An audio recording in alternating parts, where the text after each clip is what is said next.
This week we're talking about energy. Energy comes in a lot of different forms, but the two main types we're talking about are three main types we're talking about right now. We're talking about kinetic energy and potential energy. And potential energy, I'm going to give you two different forms of potential energy. There's potential energy due to gravity and potential energy due to a spring. There's also all kinds of other potential energy. There's chemical potential energy stored in gasoline. There's electrical potential energy stored in batteries. We're going to keep it to these two, gravitational and a spring, because those are pretty straightforward. We're also going to talk about friction and drag force. Drag force, friction, of course, is the force of sliding across something. Drag force is the force a fluid exerts on you when you try and go through it. And this applies to air, it applies to water. In your shock absorbers, we use oil. We're going to talk about what work is in terms of physics. And then we're going to end with conservation of energy, a really important concept that we'll use to solve some problems that would be really hard um, 2 weeks ago, but really easy using conservation of energy. Units of energy are joules. So 1 joule is 0.239 calories. Now, this is not the food calorie. The food calorie is different because a food calorie is actually 1,000 chemistry calories. And so if you look at food calories, one food calorie is 4,184 joules. Joules in terms of basic units, a joule is a Newton times a meter, which works out to be a kilogram meter squared per second squared. So in terms of basic units, kilogram meter squared per second squared, Newton and the joule are both derived units. They're made up of other units, while the kilogram, the meter, and the seconds are fundamental. And a little bit about power. We're not really going to touch on it much. I just want to introduce it while we're here. Power is the rate at which energy is delivered, and 1 watt is a joule per second. Kinetic energy. Kinetic energy is the energy of motion.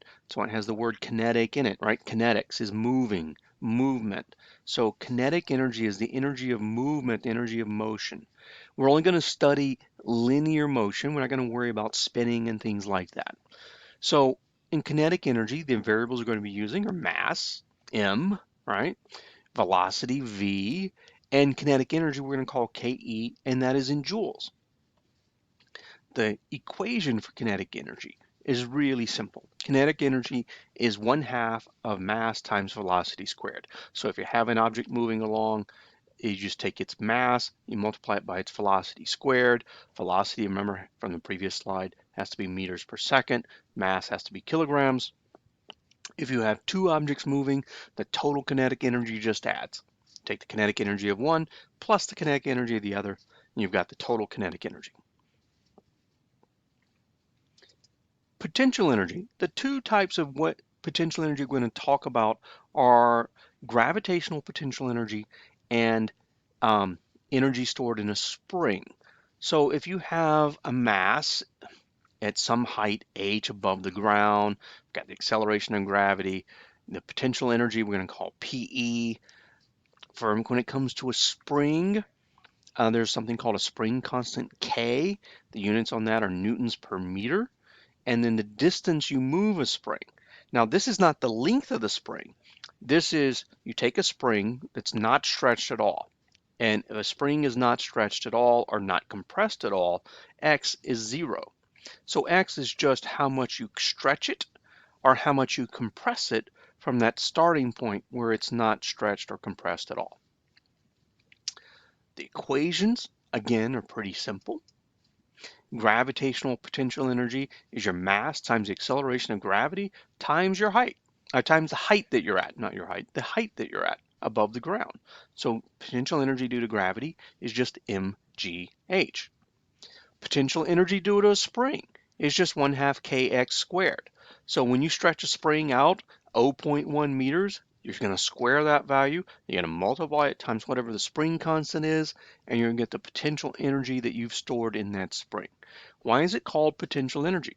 Because if you take that spring and hook it up to something, it can do work on something by pulling it back towards where the spring is neutral, right? Gravitational potential energy is the same thing. If you take water at the top of a hill, You can have it do work on the way down by turning a turbine to generate electricity or something like that. That's why it's potential energy. We have energy in the water that's been stored just by virtue of the fact that it's higher up above us in a gravitational field.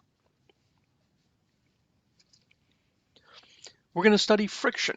And friction is a force that opposes motion, and it's very important. Friction always opposes motion. So what really is friction? Well, I'm going to do a little drawing here. If you were to get a really good microscope out and look at the surface of whatever desk you're using, or even the surface if you're using your phone or an iPad to view at the surface of that, and you look at it really carefully, it's not smooth. It's got little ridges, right? It has texture of some sort. And if you were then to look at your finger, right, your finger also has little ridges. And so when you try and slide your finger across the screen, or you try and slide a book across your desk, all these little ridges are bumping into each other. That's the source of friction. So that's the main source of friction. We can get into other sources. If you really polish things, you can get into intermolecular forces coming into play, and friction can go way up if intermolecular forces come into play in the right way. All right, the variables involved. Well, mu s is the coefficient of static friction. It does no units. Down here, mu k is the coefficient of kinetic friction. It also has no units. One really important thing, mu s is always greater than mu k. You've probably experienced this before. Once you start an object sliding, it takes less force to keep it sliding than it took to get it going. And that's because mu s is always greater than mu k. Back to those ridges. When it's sitting there, the ridges kind of fold into each other and sink into each other, and you have to kind of break that puzzle apart in order to get it moving. Once it's moving, it's kind of bouncing along on the top. You're still getting friction from running into each other, but you're not interlocked like you are when you've been sitting still. And I mean, if you like me, if you've tried to move something really heavy before, you push on it, you push on it, you push on it, and you finally get to the point where you've overcome static friction and boom, you fall over. Okay, the force, normal force, is very important. Normal force is the force of the surface an object is sitting on upwards on the object. Now, for what we're doing, the normal force is always going to be the same as the weight. We're not going to take any other cases in this. We're just going to keep it simple, right? But if you remember Newton's third law, for each force, there is an equal and opposite force.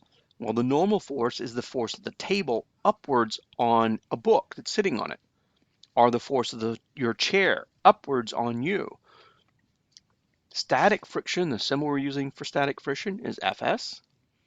When we start talking about the normal force, we're going to need m and g. Again, I said the normal force in all the cases we're going to be using is the same as your weight, and your weight is mass times acceleration of gravity. The coefficient kinetic friction, of course, we've already introduced, and then kinetic friction, the symbol we're going to use for that is Fk. The equations for these are really simple. Oh, wrong way. Equation for these are really simple. Static friction is less than or equal to the coefficient of static friction times the normal force, and the normal force, of course, in this case, we're using is just the weight. Kinetic friction is the same, except kinetic friction is strictly equal to the coefficient times the normal force. The difference between these two, this being less than equal to and this being equal to, is really simple. If your book is sitting on the table and you're not trying to move it at all, then the static force is zero. Why? Static friction simply opposes motion. And since the applied force is zero, the reaction force of static friction is also zero. Static friction will hold something in place up until you get to this point, mu s Fn. When you get up to equals, then you're at the point where the object will start moving. And again, the normal force, Fn equals mg. Drag force. Drag force has a lot of little variables in it, but most of these I'm gonna give to you at some point. There's the density of whatever fluid you're going through. Water is 1,000 kilograms per cubic meter. Air is 1.29 kilograms per cubic meter. The cross-sectional area of whatever the object is. Again, I'm not gonna have you calculate this at any point. I'm just gonna give it to you. The drag coefficient. Drag coefficient is going to be given to you. It is just a number. Drag coefficient for a human laying flat, falling through the air, is 1. Drag coefficient for a human can change a little bit depending on how you are oriented. The key thing for cars is to get this drag coefficient down as low as possible. So a really high-end sports car with a really sleek shape might get that down all the way to 0.1, 0.2. The velocity of the object in motion, right, is important here, and then FD is our symbol for drag force. So what's our equation for this? FD, our drag force, is 1/2 the density of the fluid times the coefficient times the cross-sectional area times velocity squared. Now you can see right here, velocity squared.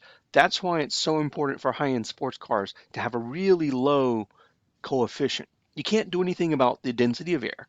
You can't do anything about the size of the car really, even though they do make them kind of small, but they've got to be big enough for a person to fit in or a couple of people to fit in, right?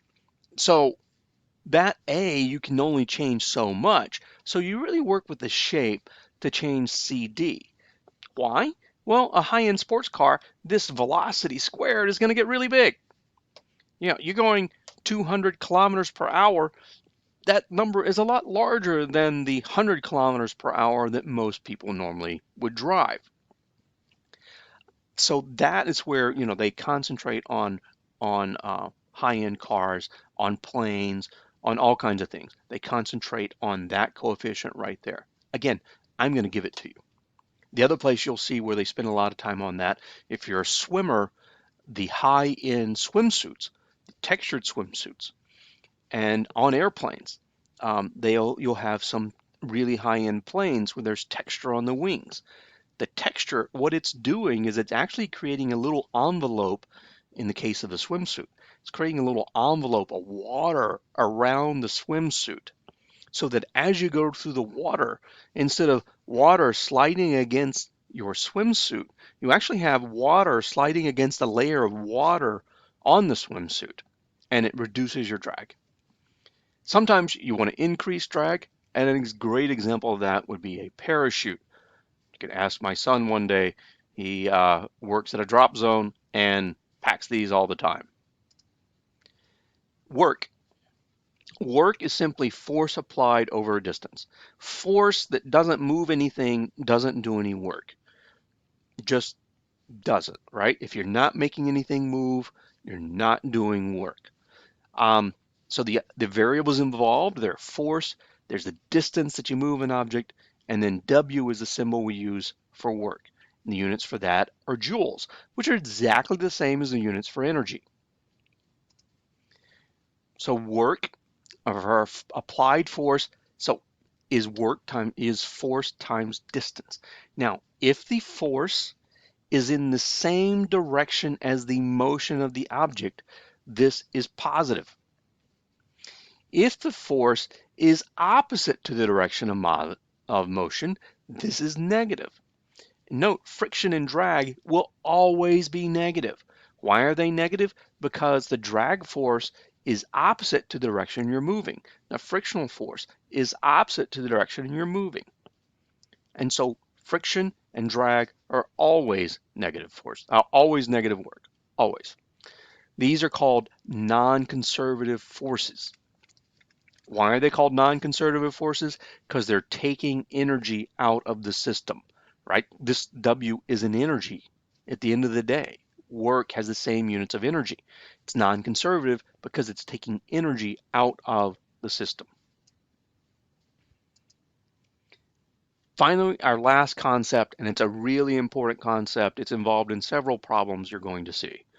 Energy is our first conserved quantity we're running into this semester. We have Ke, which is kinetic energy in joules, Pe, which is potential energy in joules, and work from non-conservative forces. And the equation for conservation of energy is really simple. Your kinetic energy at one point plus your potential energy at that point plus any work done by non-conservative forces going from point 1 to point 2 adds up to be your kinetic energy at point 2 plus your potential energy at point 2. If there is no friction or drag, then this is 0, and this just gets Ke1 plus Pe1 equals Ke2 plus Pe2. And that's it for this segment, for this little presentation on energy. This is going to be a good set of problems. You're going to figure out some things you never thought you would be able to figure out. And I think you're going to have a lot of fun.